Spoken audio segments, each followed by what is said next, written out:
In this weekly five for the week of June 13th, I want to talk about T-TESS Dimension 1.2, which is data and assessment.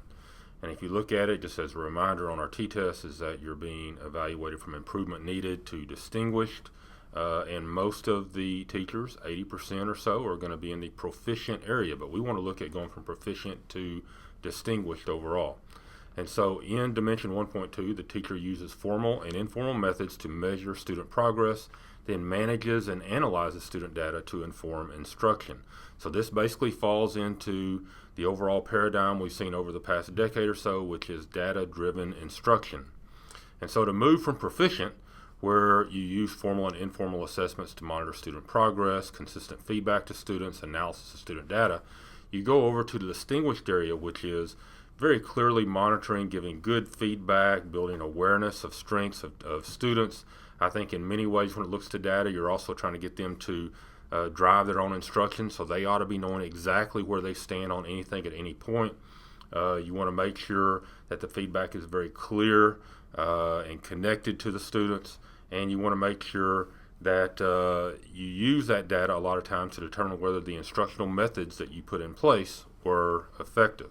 And the bottom line is, when it comes to students in this situation, is we need to make sure that if a student doesn't get it, that we try to address that as soon as possible.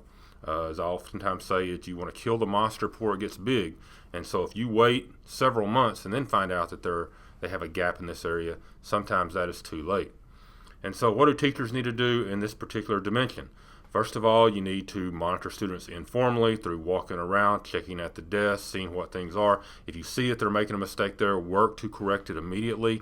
Be aware of what's going on with your students. Use formal assessments.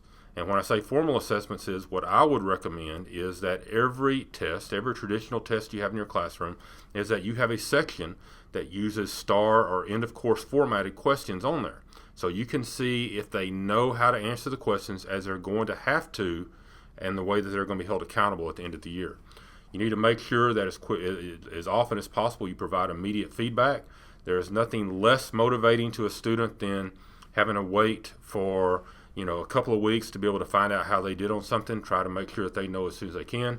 This is data-driven instruction. I say at least some instruction on the area right there, because we know that the standard is going to drive instruction, but the data is going to let us know where there are gaps and what we need to go back and make sure that we take care of. And then you also use some of the data to determine how effective your instruction has been overall.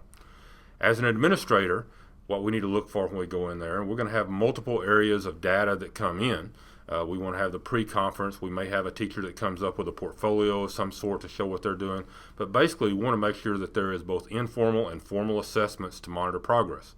We want to know that if progress is not being made, that there are some adjustments to make sure that either on an individual targeted basis that a kid is being taken care of, or whether or not if there's an overall gap in the class that there is adjustments in instruction to make sure those are taken care of.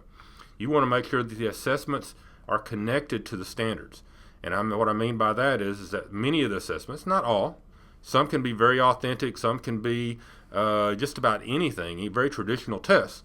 Nevertheless, we need to know if the students understand the material in the STAR and end of course format. So some assessments need to look like that when you go through. You need to be checking to see if students are receiving quick and productive feedback, because again, as we talked about earlier, as that becomes an issue if it takes a while for that feedback to come back. And then the data, of course, is to inform instruction. Once again, here at UT Tyler, we're here to help improve upon student instruction. If there's anything we can do for you, let us know.